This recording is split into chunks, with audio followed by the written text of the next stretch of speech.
You're listening to the Digital Deep Dive, where we tackle the newest trends, strategies, and pain points shaping growth across the digital landscape. From Amazon and D2C to international expansion, join our host and e-commerce leaders across multiple industries for in-depth discussions on how to maximize your brands in the digital arena. Now, here's your host, Aaron Conant. Well, hello, everybody, and welcome back to the Digital Deep Dive podcast. I'm your host, Aaron Conant, and today, once again, we're going to jump back into retail media, top of a lot of people's minds right now, what's going on in the space. And I got connected with Marc Walkin here from Turbyne. A few months back, we did a full day event in the city, and then just got the opportunity to reconnect. And out of it came a really interesting take on retail media and where it's at. So, but before we get to that, Marc, I'll kick it over to you if you want to do, background yourself, Turbyne, what you're doing. That'd be awesome. That'd be great. Sure. Yeah. So I've come to retail media in a maybe non-traditional way. I'm not an ad tech person. So I spent my post-business school career and CPG side, all challenger brands, right? Be a person who'd be brought in after like an acquisition or a hard reset. So I would help build out corporate strategy, brand strategy, kind of the marketing infrastructure and strategic infrastructure that's needed. So I would be a person who might run shopper marketing, digital marketing, help sales, sell in, all of these things. And it kind of gave me a real crash course, 360-degree view of all things CPG.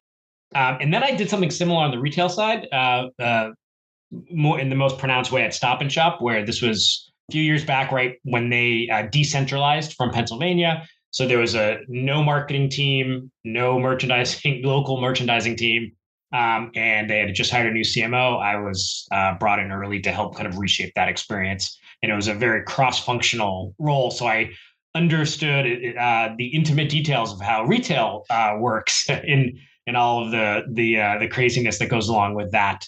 And I netted out as part of Advantage Solutions, and they tasked Turbyne's co-founder and myself with how do we play in retail media?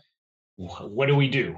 So we, within our collective research and experience, and then talking to a lot of retailers and brands, we figured out that there's really an infrastructure problem, and there needs to be some kind of technology to simplify the process for everybody. And you'll hear me pontificate on all of that stuff very shortly. So Turbyne is a platform that's actually built for retailers it's a channel and platform neutral solution that allows retailers to sell and execute retail media across any channel seamlessly. So that's Turbyne. But I've kind of embedded myself in retail media in every aspect of it and have all too many opinions, as I do about most things. Well, I do want to dig into like the one thing that like really piqued my interest is you're commenting like about this retail media Mirage. Yeah. And so, I mean, then I was like immediately, that's the name, that's the title of this episode for sure. But let's dig into that a little bit. What did you mean by retail media Mirage? Yeah. And so we did a study, actually, BWG helped execute that, called Retail Media Mirage late last year.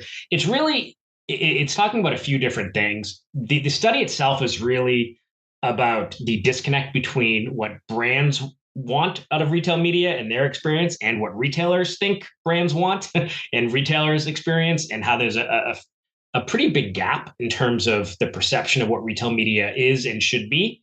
But there's also a interesting convergence on what should happen and how retail media should move forward. That's really what the study is about. You could argue that the Mirage is, there's various aspects in it. Retail media is obviously growing like crazy, but I have a strong conviction that until there's the process, the experience becomes easier, growth will be inhibited. Till there's a more neutral set of channels that you can buy from, it's going to be inhibited. So lots of kind of basic foundational things that have to happen. That is not happening yet. That's going to force a recalibration of retail media. Is that because, brands want more data.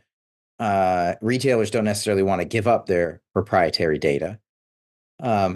and they're kind of like pushing that, hey, brands, just as long as you give us money, we'll show you that it's working. And brands, a lot of them that I'm talking to, they want the data so they can prove it to themselves that it's working rather than just people, the retail media networks by the retailers, they're pretty much grading their own homework. It's kind of weird, right? Yeah. So the data stuff, what I'm referencing is even more fundamental and more basic than the data stuff. The data piece and then the grading their own homework is, that's kind of been an issue with digital forever, right? You have like 12 different partners taking credit for the same sale. It's a little, it's been a little wonky, I think, forever on that side. But yes, having retailers grade their own homework is, I think it just lacks credibility, and I think it's lacking those value add insights that brands expect to see in their ads. But what I was referencing is before we even get to data. So in that study, first of all, we asked a basic question of, is retail media living up to the hype? We asked retailers and we asked brands. Retailers largely said yes, about 8.5 out of 10. Brands gave it a 6 out of 10. And more importantly, when you double click on that, we asked retailers, what do you think your biggest brands would grade that buying experience? And 65% of those retailers said their brands would give it an A. Would you like to guess what the brand said? What percent gave it an A? 0? More than 0, but not much more. It's only 6% gave it an A. So already this massive disconnect. And the more and more you peel back the oven, it's all about what we found is the experience. That's a bigger problem than performance today. So half of brands said they don't plan on working with any new retail media network over the next 2 years.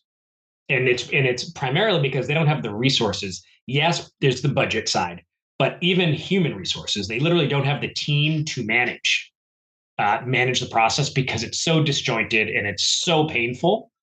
That's the reason why brands aren't, one of the reasons why brands actually are planning on not spending. Not that they're not spending more, but in terms of adding new retailers to their repertoire. So that's sort of what I meant when it's much more fundamental than that. The infrastructure is not there does not exist yet in retail media. Wow. No, yes. I get it though. Because there's a lot of team consolidation going on right now. Yeah. Chat on this in other episodes where, the pandemic hits and we need 10x the number of e-com people and digital people that you don't get trained overnight. So it was this hopefully fake it till you make it. And, all these hires, and then we have, management teams coming in realizing, hey, there's a chunk of these people who really don't know digital or what's going on. And you've got the leaders of the team saying, wait, I don't care. I just need a body in the seat right now. I don't care if they're 40% trained. Yep. 40% trained is not like you're saying you're going to go out and hire the right person, pay them 50% more, and you have somebody that's 90% trained. You're saying I'm getting rid of them altogether. And now you're saying, oh, by the way, it does make sense. Well, they're complicated. They're cumbersome. You're constantly having to ask for data, justification, ROAS, KPIs, metrics. Is it working? Is it not? Did you just cannibalize? Was it worth it? And there's all these things that go into running it, right? From internally on the brand standpoint, manager doesn't have it, and they just lost 3 people. Yeah. And so it's funny that you say this. So there's one kind of asymmetry is they're putting kind of folks who don't know e-com and digital into those spots. But there's also the other side that they're putting folks who only know e-com and digital and they don't know retail.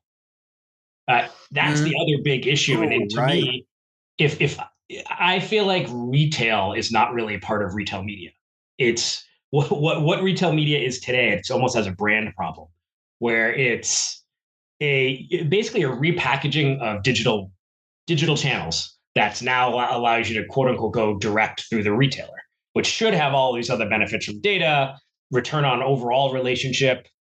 But retailers don't have anything proprietary outside of their data. So they have their own sort of, all these intermediaries and all of these different partners that are kind of forcing a square peg into a round hole. And there's really nothing available that really fits the retailer working style.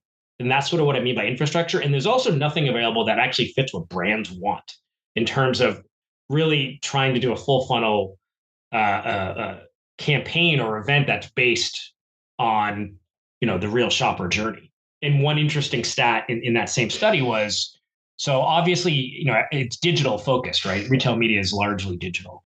Only 30% of a retailer's reach is actually on digital channels, and 10% and only 10% of their transactions are on digital channels. So what's happening is you have retailers playing Amazon's game, right? Amazon is 100%. So retailers start there. And now you have all of these brands fighting for very limited inventory where only 10% of transactions take place. So you're ultimately going to have kind of lower ROAS if you're kind of you're saturating these channels where transactions ultimately don't take place. And you're trying to beat Amazon at their own game when it's kind of apples and oranges a little bit. So, that's kind of what I mean, where we're not thinking like retailers, right? In-store shopper marketing, OG retail media, it's a $20 billion business today. We're not even including that in retail media, which to me is a bit bonkers. Now, the reason why you don't include it is it's hard and it's complicated. And it's really hard to connect digital or in-store activation with digital activation.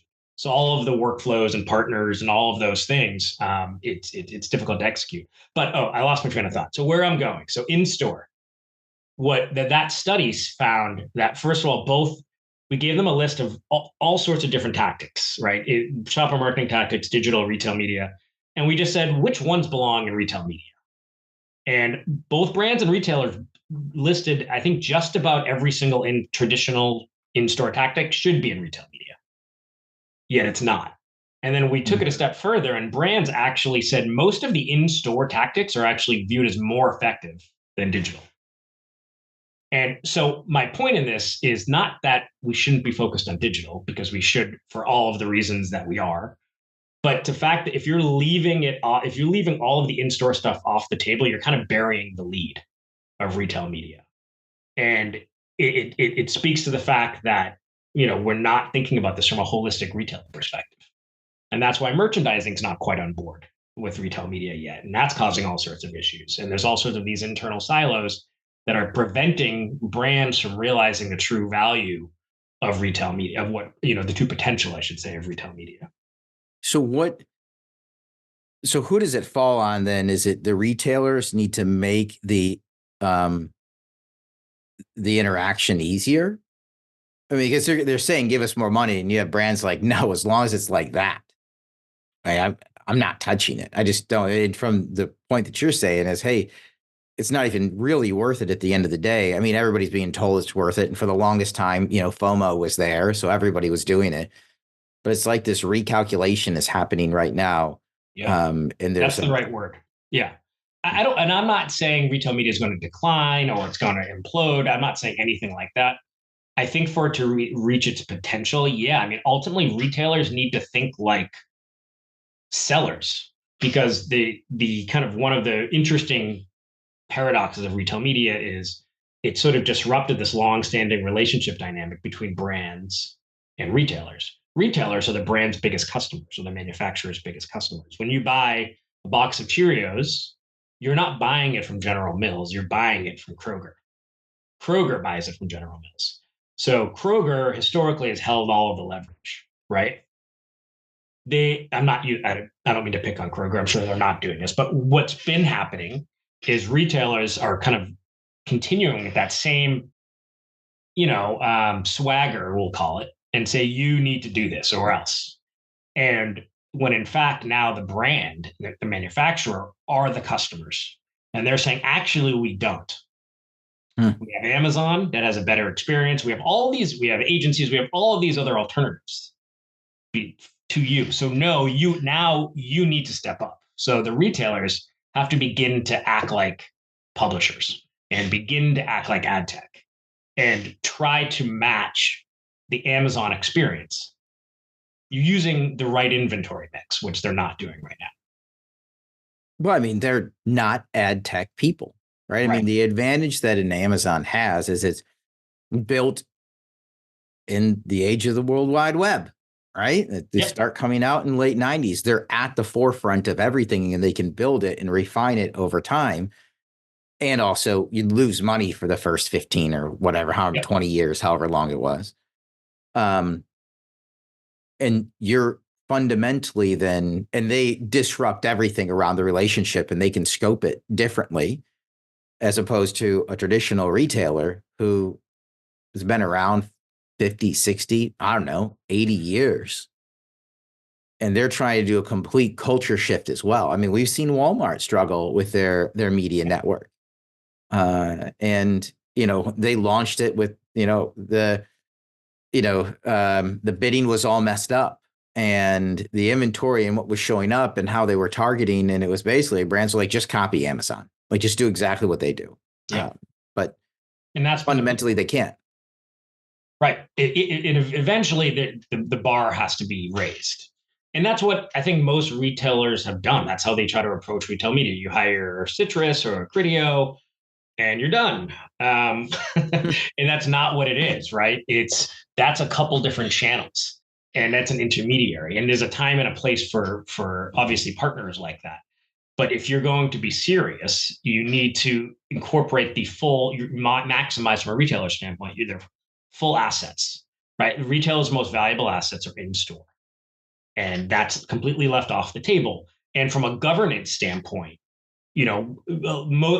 typically the retail media teams will sit under marketing or under e-com, and it's really digitally focused. And that in merchandising, who, for retailers, almost probably 100% of the time, they're the ones with the most power internally. They're not necessarily on board with retail media. There's a perception that that's taking either trade funds, or it's less. It's not going to drive purchase as much as shopper marketing or whatever. So you have this interesting either silo or actual resistance that's also complicating the process. On the merchandising front, one interesting stat in that study, I think it was the number 3 reason why brands aren't working with more retail media networks is literally because merchandising said don't. So you have merchandising literally telling them, please don't spend money on our retail media network. Now, that varies from retailer to retailer, right? That's going to be more prominent in some versus others. But that's I think speaks to the fact that retail media has not retail focused at all. And you need to look at it from a retailer first lens. There should be a world where merchandising owns retail media. It all should go together. It's the same from a brand standpoint. It's the same effort to try to get lift, right? Whether it's trade, whether it's display, whether it's shelf blades, whether it's on-site, off-site, whatever. It's all the same objective. And so these disconnects are man-made. They're completely subjective. And that's why I keep going back to the fundamentals. We need to have an infrastructure in place that leverages a retailer's greatest assets and can deal with the nuances, retailer-specific nuances. Yeah, we did a dinner. Well, I think brands want data, right? We did a dinner in Chicago a week before last, and it was around retail media and large CPG company there. I was talking to their head of basically retail media in a way, right? And the conversation got to the point where he said, hey, if I could just have one holistic view on where I'm spending in store and online, what's driving what, like, that's what I need. Right. And that's, it's funny because I did a podcast with Megan Caroon. She's over at Claire Data. Should probably have her back on and have her walk through. She does that holistic look. She's a data scientist. I mean, I wish I could code and pull that stuff out. I can't. But and give that report back. But it's almost like the retailer needs to do that. Because that's what this person was saying. Is like, if you just show me what's working and what's not, I'll pour more money into it. I'll give you more money. And if you can show me how one thing is tied to another, I'll pour into both. I don't care. But at this point in time, I don't know what to trust and what not to trust. Yep. All I know is you keep asking for more money, and Yes. my sales aren't necessarily directly tied to it. Yeah. 80% of the brands we surveyed said they're having trouble, like extremely difficult to justify increasing spend, retail media investment. With that said, 3/4 said to your exact point, said they would invest more, an average of 23% increase investment if there was a single platform that unified everything together. From a workflow standpoint, never even mind data. Data, I think, is implied, but even just so they can plan and execute in one spot, like that alone is. And then, yes, of course, the data side. That's the data. I think is a huge gap, but that's why I keep going back to the fundamentals. It's got to be easier before you even get to that. And so that's in both retailers and brands both said that's the number one thing that retail media needs. That's the number one driver of growth for retail media as an industry, is a unified platform. So these large retailers, do they have to build their own retail media networks then? Because I can't rely on the traditional ones who haven't adapted or changed enough, right? I'm going to need to control that. I'm going to need to listen to, it's really weird, my customer now, which is the brand. Yep. Right. And listen to the feedback they're giving me if I want to grow that. Maybe they don't want to grow that as a line item. That's, I guess, is the other point, right? Do you even want to grow that? They should. I mean, like, after being in retail, it's mass retail is one of the worst business models that exist right now, right? Compared to SaaS, for example, right? You're talking about penny profits with a very complex distribution requirement, right? So it's all scale, right? Even a successful retailer, or at least on the grocery side, it's a 4% EBITDA. So, and now with retail media, you're looking at 70 to 90% margins on that, right? So no, they need it. Some realize they need it more than others, and all there's, but they need it. So I think I think there's just a lot of retailers want to build everything internally instead of leveraging tools, that might already be out there. But to me, it doesn't have to be that complicated. Like, not, I don't want this to be a Turbyne thing necessarily, but like what Turbyne does is it's basically a back-end platform that connects to any media partner. So it can be any in-store. Like, Turbyne is not replacing a Citrus or a Vestcom. Turbyne plugs into them. So all of those inventory, they all plug into Turbyne. So it's a central place that then the retailer doesn't have to do any development. All the inventory is in one place that they can then go and sell at scale and manage all of the workflow in an automated way. It's a central place for everybody to work together, instead of having literally, you could have 100 different workflows for like a single back to school campaign. So that's sort of where I'm going. Is it depends how you define building your own retail media network, right? No one's building pipes. The pipes exist. You need to find a way to put them all together. So that doesn't need to be this complicated thing. It's just none of the players who are heavy in the space today make any money from that. So that's why it doesn't exist. Yeah, I mean, you're talking about adding another layer in a way. Yes, does the additional layer drive revenue? And there's not a precedence case out there today that's been sent that it does. Right. But I think it's pretty clear that it would. Yeah. Yep. That's why, like, this is all, if it's not Turbyne, it's going to be something else. This is inevitable. This sort of convergence of teams, of marketing tactics, and of kind of stakeholder goals are all going to converge. And that, to me, will be a great recalibration of retail media that's starting now. Would it be almost a marketplace in a way? Yeah, could be. Where I'm a retailer picking the most current best in breed, right? I'm thinking almost like, man, chatting with somebody like the Mock Alliance on it or something like that. It's almost this best in breed marketplace where I can pull in and out, because the reality is things are changing so fast. It's ridiculous. The top tech that was out there 2 years ago, which you think would be around 7 to 9 years, is now being replaced. Yep. 18 months. Yep. And you can't rely on a retailer to keep up with that. Right. Yeah, you can't. They have to have something where the best in breed are plugging in and they get to select from it. They can take feedback from brands based on the usage of the platform as a whole and what it's connecting to. Yes, I agree. If this is a space that's going to continue to grow, it is inevitable. It has to happen. Yep. There's going to be more and more tech that needs to get plugged into it. But then if I can have one budget, and if then I can have AI lay on top of it, yes, making strategic decisions for me on what the right balance is between, in-store and online and merchandising.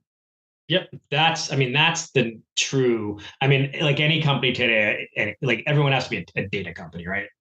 And to me, the opportunity that exists with whether it's with the Turbyne or really any of these any kind of aggregators is you now have access to, delivery campaign level data that's married to POS data. So it's pure. And then when you add in AI, all the buzzwords to it, you should be able to get effectively like a media mix modeling on steroids that says, okay, baby food company, we've found that other companies in this category, when they're running a campaign with this objective at this time, instead of having whatever 80% in store, it's better 60%, and this is the right channel mix, right? Like that should be easy. Is totally oversimplifying. I know it's not easy, but like from a strategy or desired outcome standpoint, like that's where this should go. That's what I'm talking about with convergence. It's all in one place. You have all the data in one place. The whole experience is in one place. That's doable in the next 18 months. I think the data is there. The data is absolutely there. 100%. It's of course it's easier said than done, but it's, I think once you establish the coefficients to do that, like retailers should have that data. As long as they're getting the delivery, but they're not using it. They obviously have the POS data, loyalty and all that, but they're not ingesting the campaign data. No, but I think the same way with the Amazon's Marketing Cloud, they could easily do the same thing. They could do a clean room and a lookalike, and they're worried about providing that data back to the brand, right? Because it's their customer. Like to your point earlier, I'm buying from Kroger, from Walmart, from Meijer, from D&W or wherever. I'm buying from the store. I am their customer, and they have it. They just don't want to necessarily give all that directly back to a brand. But if you could bring it in, just completely anonymize it into a clean room that I could then go look at and access, just like Amazon Marketing Cloud you can now, where it's path to purchase. Yep. Now we're talking. And I could feed that back into a network that controls my ad spend. Yeah. Right? Like then it can make those automated decisions for me. And all I have to do is either say, make the automated decision, or just give me a prompt that says yes or no. Yeah. And I can make that based on my budget. Hey, you're going to run out of budget, or hey, this is working really well. Triple your budget here is what we recommend. Yeah. Where's it going to pull from? This isn't working over here. Yeah, absolutely. The ingredients are there for all of this today. It's interesting. It's almost like a man-made problem right now, right? Yeah. Between how retailers work, the fact that retail media, everyone's trying to emulate Amazon when they shouldn't, right? Retailers' greatest assets are their physical footprint, which happens to be Amazon's greatest weakness, right? It's just that's why I keep going back to the word calibration. It's not like, I'm not saying retail media is imploding. I don't think it's all hype. It just is not a steward, like an objective steward. Oh, I think we just went through the hype. I think we went through the major hype. And now it's coming back down to this, the excitement around the potential of it is, this huge astronomical potential is just coming back to earth, and it is meaningful, but people are being scrutinized more than ever, right? Around their spend. Profitability is the number one issue people are looking at. I say this all the time, and they're looking at every aspect, supply chain. I mean, some of the coolest AI out there is in the actually procurement and sourcing sectors. And that's where more data can be converged. So one use case that I've been talking about for Turbyne is where you have, so you can do store level campaigns if you wanted to, right? You could, if you're running a campaign and chain wide, and you integrate the inventory feed, like real life inventory, and say, oh, we're out of stock in these 20 stores, you can then divert impressions to stores that have an excess of stock, right? Like you can do things like that. That improves the shopper experience, the end shopper. It boosts profitability for the retailer, and it boosts ROAS for the advertiser. I mean, some of that stuff's like not hard. It's just nobody's there to do it. Yeah, I mean, we got there, and we don't even have this conversation 4 years ago, really, right? And then all of a sudden we got here really, really fast. And, I think people are just stepping back and saying, yeah, now it's time to really evaluate everything we're doing. And then they're making the hard decisions of, hey, I'm not adding any more retail media networks. I'm done. Make it easy. And when we get there, right, the first tech provider that comes in is going to get poo-pooed by everybody, and the second one is going to come in and destroy it, right? Yeah, that is ringing very true. The other thing when you talk about growth, so there's growth in terms of, are there going to be more retail media networks? But I think the biggest lever of growth has to do with, and I think this is a ad tech problem at large, is how do you sell at scale? How do you get beyond those top 20, the Unilevers and P&Gs of the world, right? The brands are higher touch, lower budget, all the things, right? And that's, I think, it's just only blood from a stone, right? It's getting more and more competitive. How do you unlock, your $100 million brands to participate in retail media? How can you do that? And that goes back to the ease of use. That's where the growth's going to be. There's only so much that P&G is going to spend. There's just only so much. Right. So I think that's the other task, is to figure out how to sell at scale in an efficient way, but how to create the right packages and inventory types that these small brands would want. And these smaller brands, I think, are more likely, not always, and there's going to be a million exceptions to this, but generally speaking, at least when I was kind of heading up Shopper and overall marketing, you want to go lower funnel in store. That's where you're going. That's anyone's biggest marketing asset is their package in store, right? So you want to get as close to the point of moment of truth as possible, and that's not really available right now in kind of your existing retail media ecosystem. And if it is, it's part of a $300,000 package, right, that these brands can't afford. So, and they're grading their own homework. And they're grading their own. Yes, right. That's the tough thing. Yeah, that's the tough thing. I had this classic interaction back when I was at Perigo, where we're seeing a lot of growth, and the CFO had asked, well, what if we just write them a really big check, right? And we write them a huge check, and then can they accelerate the growth? What will they do with that? They'll cash it. That's it. They're going to cash it, and everything's going to stay exactly the same, right? Because the growth that we're seeing is the growth that we're seeing. And, especially at that point in time, but it was just funny, is like, they're grading their own homework. They can do whatever they want with it. Like we have no idea beyond them cashing it, what's going to happen. Right. Yep. And one of the things I've always thought about, and I don't know why, you tell me if I'm off here, in terms of attribution, why aren't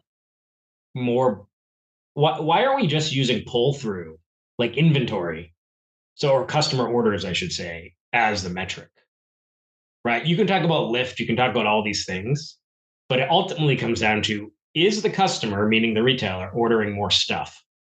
and when. Like that's what it comes down to. You could, in everything else is sort of a symptom, right? You could say, oh, look, this promotion did a 70% lift, right? Of course, half the people who are buying it would have bought it either before or after the promo. So like, don't you just want to look at the net shipments? Like our shipments are up 15% in the last 30 days. Cool.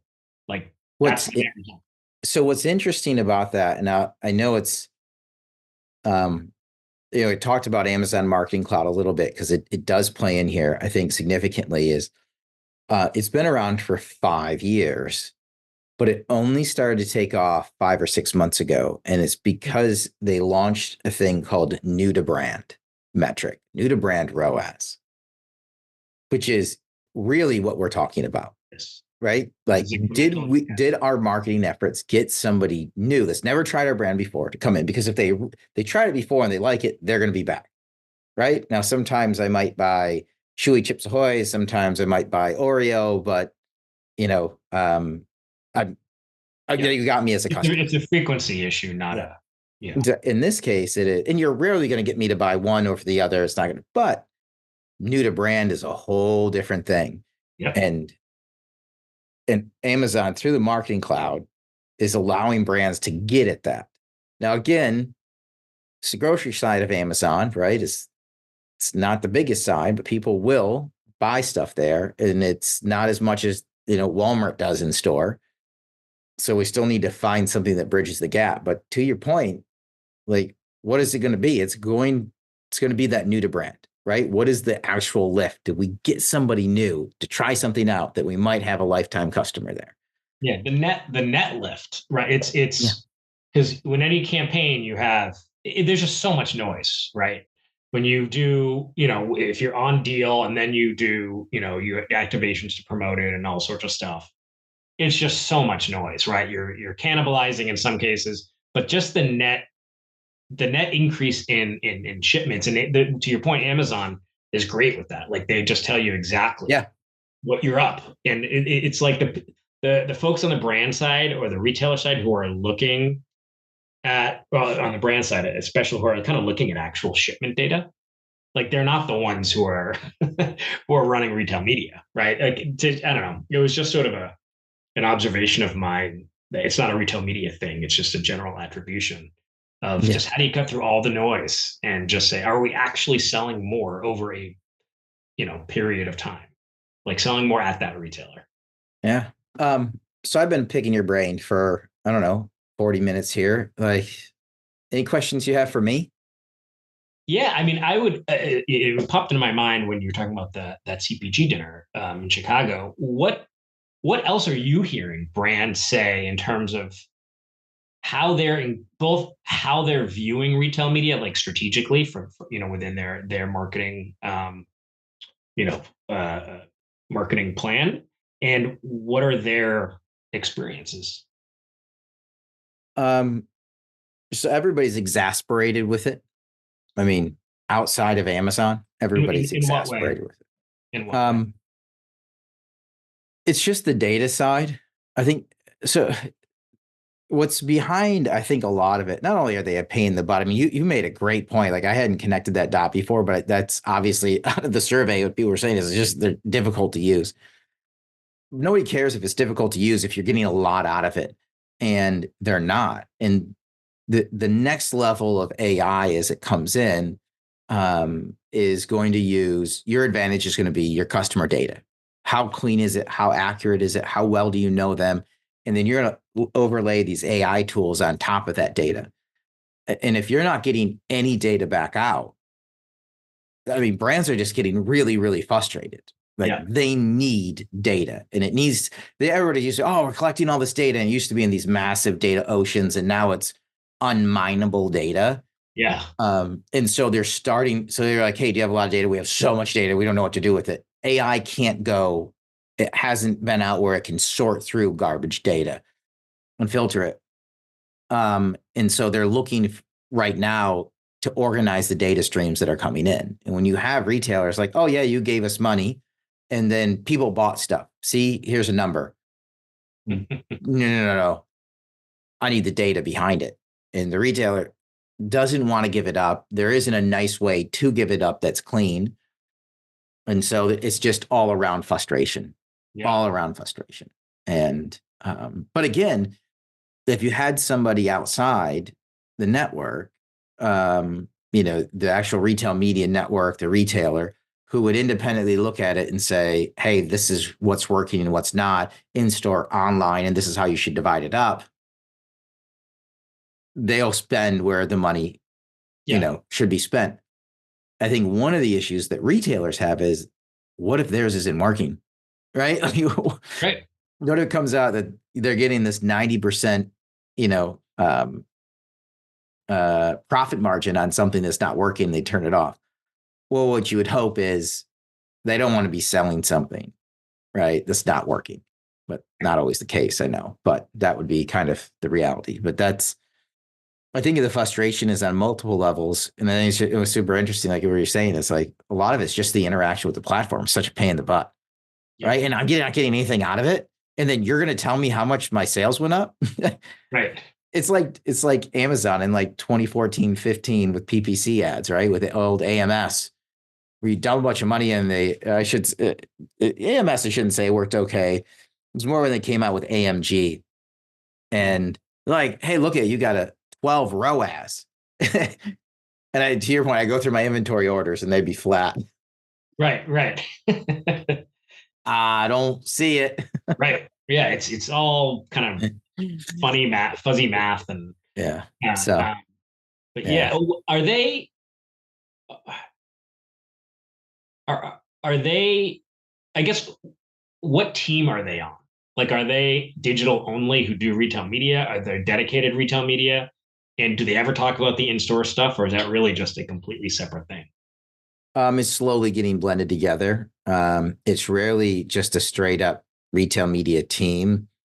I mean, a lot of times it falls just into digital marketing once they're doing performance marketing. That's because it came out of the e-com team that was handling Amazon, right? That's where a lot of this started at larger companies.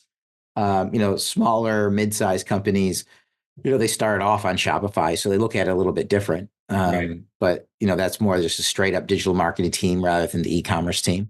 And then, you get into large companies where they're still trying to figure it out. Do they centralize, decentralized? What does the team look like? Who's responsible for it? I mean, the people are still trying to struggle. And in the meantime, it just kind of gets lost in there because everybody, I think, is frustrated with it, like you were pointing. So it's kind of a convoluted answer, I know, but that's just the reality, the state of the market right now. It's fitting. Convoluted answer. It's a convoluted, Yeah. So you and I have it figured out. Yeah. I mean, all I need is about $10 million and a bunch of coders and no competition. There you go. So anyways, Mark, this has been super fun. As we thanks for your time. We'll have you back on. Keep crushing at what you're doing. Love the thoughts and sharing. I think they're dead on. Everybody, I reach out to Mark on LinkedIn. Marc Walkin here. And with that, I think we're going to wrap up this episode of the Digital Deep Dive. Thanks everybody for listening in. Thank you.